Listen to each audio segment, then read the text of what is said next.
Diego Genú, buenas tardes, ¿cómo estás? Mati, querido. ¿Todo bien? Bien. ¿Por qué decís que Milei se está albertizando?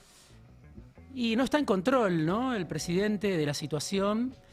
Y cuando hay actores de poder que se plantan, le ponen obstáculos o empiezan a tejer distintos tipos de conspiraciones, el presidente no incide, no influye, no tiene capacidad de imponer autoridad, ¿no? Perdió la autoridad que tenía, siempre fue un personaje, un outsider, un personaje extraño, pero creo que hay dos elementos o tres de las últimas semanas. Uno es lo de Patricia Bullrich, ¿no? Sí. Yendo a imponer condiciones en televisión. Y para que se enteren todos, claro. A imponer condiciones y que se enteren todos que lo está haciendo. Exactamente. Después de alguna comunicación entre ellos, pero Milei no puede disciplinar a Patricia Bullrich. Lo charlábamos también el otro día, solamente Karina Milei podría hacerlo.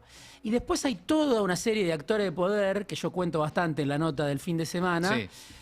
que están moviendo en función de otro esquema, de un reordenamiento, si querés, de un mileísmo sin Milei, de un esquema de poder con un planteo similar al de Milei, con el mismo rumbo del que tanto se habla, con la misma macro de la que tanto se habla, pero donde Milei es un actor secundario. Entonces, Comodoro Pi, poder empresario, grupos de medios, Patricia Bullrich, ¿no? Son varios actores que mueven, no sé si todos de común acuerdo, pero lo que hay en común seguro es que Milei no inspira respeto ni inspira la autoridad que inspiraba cuando inició su mandato o que inspiraba después del triunfo legislativo de octubre, ¿no? Del año pasado. Ahora, Diego, vos decís también que hay sectores del poder que llevaron a Milei a ese lugar Sí. que hoy están viviendo un déjà vu. Sí, ¿Ves? así me lo dijo una persona Ah. de los que apoyaba al gobierno. Una persona que formó parte del esquema de Macri y que hoy apoyaba a Milei sin ser parte del gobierno, pero esperando que lo que no pudo Macri, ¿te acordás que lo escuchamos mucho eso? Sí. Lo que no pudo Macri, Milei sí iba a poder, ¿no? Que Milei tenía lo que Macri no tenía. Sí, esa vieja discusión que tuvo el macrismo sobre gradualismo Exacto. o no. Sí. Que en algunos ámbitos fue gradualismo y en otros ámbitos fue A shock. fondo, sí, claro. Lo mismo podría decirse de Milei. Pero gente que en su momento dijo, bueno, quizá había que hacerlo a la manera de Milei, hoy empieza a tener ese déjà vu del tercer año, ¿no? El tercer año que siempre Sí. es decisivo. Y también como escuchamos con Macri hablar de un plan B con B corta en su momento. Cierto, ¿te acordás? Hace mucho tiempo. Por Vidal era, ¿no? Por Vidal se buscaba desde los actores de poder, poder económico, círculo rojo, che, Macri no llega, Claro. tiene que ser otro candidato. No llega a ser competitivo en las elecciones, de eso estamos hablando, ¿no? Sí, sí, sí. No va por la reelección, no tiene capacidad de ir por la reelección. Macri se impuso, fue y perdió. Alberto Fernández también en un momento se encontró con esa disyuntiva, ya con Sergio Massa con toda la botonera, con Cristina muy corrida, Sergio Massa casi como primer ministro, y a Alberto le decían, bajate, bajate para distender. Está bien, había una interna en el Frente de Todos que no es comparable a lo que hay en la Libertad Avanza, no porque no haya interna, sino porque había tres sectores muy demarcados en el Frente de Todos, Sí, ¿no? y que se comían el resto de las discusiones, ¿no? Exacto. Sí, sí. Pero hoy Milei también se encuentra ante, no sé si un operativo clamor, pero una presión de actores del poder económico que ya empiezan a decir que se tiene que bajar de la reelección, ¿no? Que tiene que haber otro candidato. ¿Cuál es ese candidato? Bueno, Bullrich. Otros dicen Macri. Macri, que estaba muerto hasta hace unos meses, ahora empieza a pensar, bueno, si se me dan las condiciones, porque alguien va a ocupar el vacío, si Milei deja un vacío, alguien va a ocupar ese vacío. El vacío de Del antiperonismo, de la derecha, de la Claro. extrema derecha, del liberalismo extremo. Sí, el voto antikirchnerista, antiperonista, Exacto. rabioso, que te vota cualquier cosa antes de votar Exacto. peronismo, alguien lo tiene que ocupar. Sí, y que Patricia Bullrich, después de esta movida de la semana pasada, habló en off con periodistas y sus voceros, hicieron trascender la idea de, bueno, yo ya con Macri estoy bien. Yo hablé con gente muy cercana a Macri y me dicen, no hubo ninguna reunión Bullrich-Macri en el Claro. último tiempo. Ese abrazo que vimos en la Fundación Libertad, Macri está un poco incómodo, sí, la saluda, pero no es un abrazo muy efusivo. Y las cosas que dijo de Bullrich, de Macri, en este año, año y medio, casi 2 años y medio de Milei, son muy fuertes, ¿no? Diciéndole que buscaba una vendetta, de que quería que al gobierno le vaya mal, que había votado con el kirchnerismo para que no asuma al hijo. y muchas otras cuestiones. Incluso públicamente en Twitter lo salió a cruzar. Entonces lo que quiero decir es, todo ese bloque, aquella foto del pacto de Acasuso, Bullrich, Macri, Milei, no está unido hoy por hoy. Está todo astillado ese grupo y bueno, hay una especie de sálvese quien pueda. Y el establishment busca un candidato de relevo, pero no se sabe quién va a ser, ¿no? Más allá de que Adorni no puede justificar la que tiene, sí es cierto también que hay claramente un sector de Comodoro Pi que lo puso a la parrilla. Sí, ¿no? Eso está pasando. Sí. En todo caso lo están operando con la verdad. El tipo no puede justificar la que tiene y es un problema que lo va a trascender. Pero también es cierto que lo otro sucede, ¿no? Que Comodoro Pi está ahí jugando. ¿Y por qué? ¿Qué es Adorni en ese juego?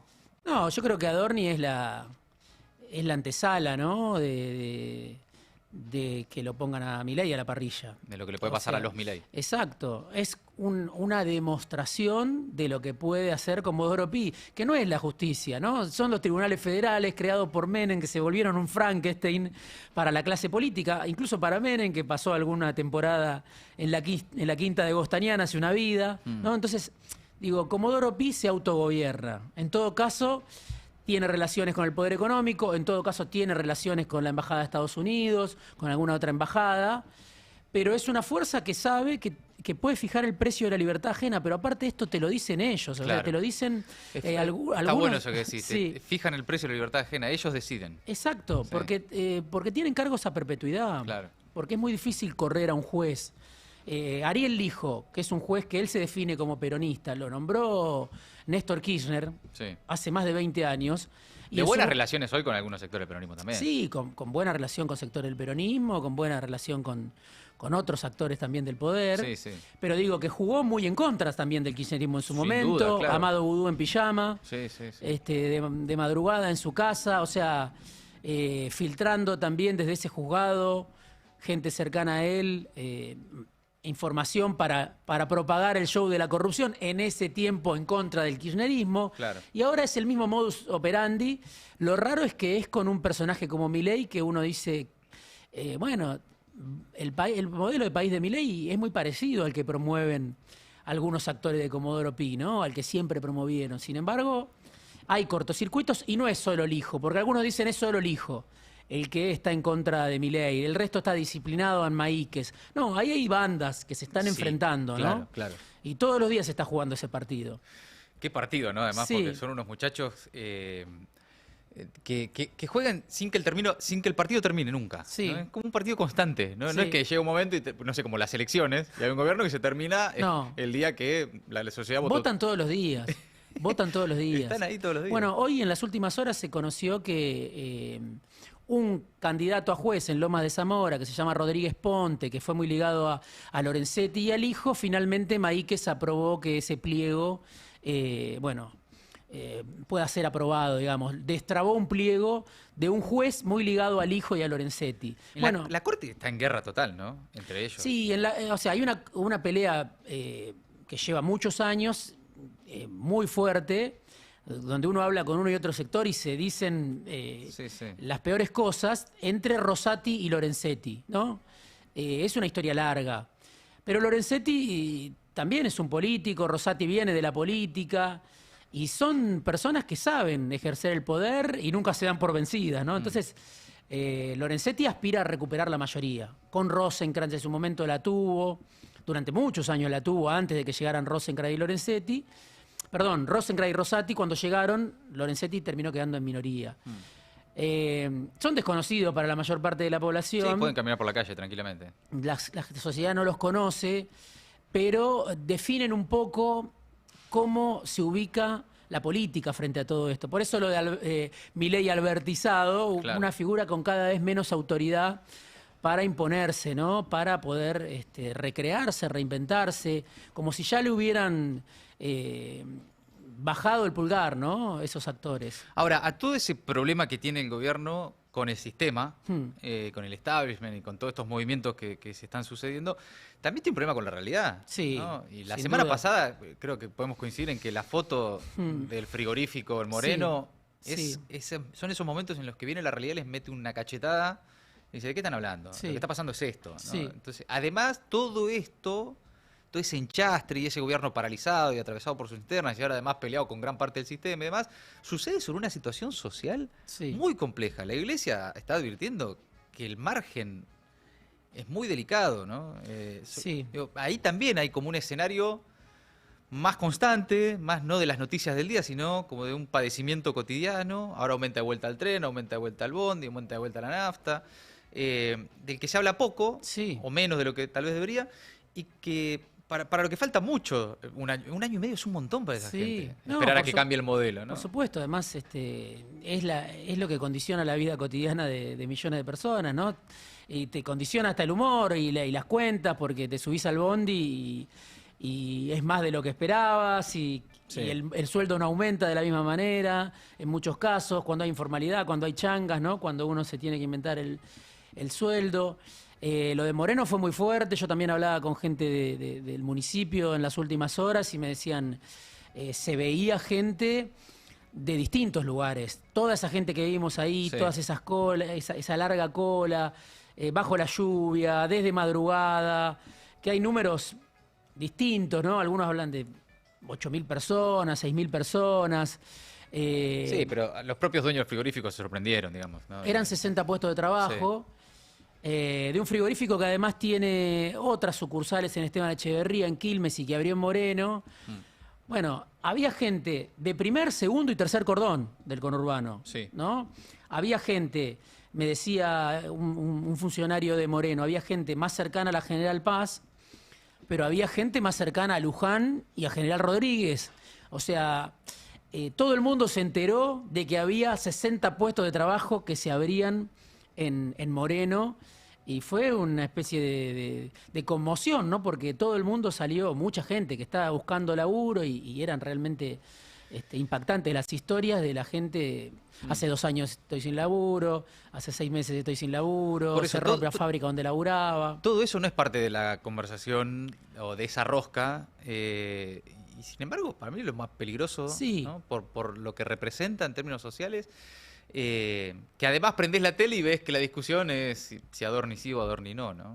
Sí, yo creo que tiene réplicas a nivel del poder, que se empieza a ver que no se ve cuál es el motor del crecimiento de esta economía. Sí, está lo que siempre decimos, vaca muerta, la minería, el agronegocio, pero no alcanza a traccionar a una sociedad de 47 millones de habitantes. Entonces, se quedan afuera 35, 30, se quedan afuera de ese... Inviable socialmente. Y entonces lo empiezan a ver, un personaje como Cavallo se asusta, más allá de que quiere que se libere el control de cambios para las empresas, también dice, bueno, la economía no crece. Y hay que leer, yo, presto mucha atención a los analistas del poder que quieren que le vaya bien y están viendo también que la actividad no repunta. Ahora hay un tenue repunte en la construcción, en la industria que marca el INDEC. Pero hablaba también con alguien, Ricardo Delgado, de la consultora analítica, me dice, vos pensás que es un rebote en el margen con actividades que están 25-30% abajo de lo que estaban cuando llegó Milei. Claro. Entonces sí, hay un rebote que el gobierno te lo va a vender, lo va a festejar. Es el segundo rebote, porque es la segunda vez que tenés una recesión en 2 años y medio, que la economía cae tantos meses seguidos. Claro. Donde caen los salarios, todo lo con que inflación, porque la verdad que si ahora da menos que 3, sigue siendo alta. Exacto. No, yo creo que eso es la cuestión de fondo y que todos estos reacomodamientos del poder estable no existirían si Milei tuviera la economía allanada, el camino de la economía resuelto, si la gente estuviera consumiendo, pero no por una promoción de los shoppings extraordinaria porque no entra nadie o nadie compra. Que lo celebró el presidente en las últimas horas. Y bueno, porque claro, es el contraste con un fin de semana ordinario, digamos, ¿no? O sea, lo que pasó este fin de semana, este domingo en todo caso, ¿no? Y eso es lo que preocupa a muchos lugares. Incluso hoy también hablaba con alguien de Marco Juárez, de Córdoba, y me decía, bueno, era una localidad ligada al agronegocio, pero hoy se importa todo. Hoy se importan hasta las ruedas de los tractores, me decía, de China. Entonces, digo, el agronegocio no tracciona como antes, porque ahora con esta lluvia de importaciones que el gobierno la minimiza, llegan de China un montón de insumos que antes se fabricaban en Argentina o se fabrican en Argentina, pero hoy no pueden competir, ¿no? Entonces, incluso en una localidad que está atada al modelo del agronegocio, la lluvia de importaciones, la apertura de importaciones indiscriminadas, sin transición, bueno, está golpeando a pequeñas empresas, ¿no? Que hoy no venden como antes o tienen que cerrar. Estamos hablando de un sector ligado a los ganadores del modelo, ¿no?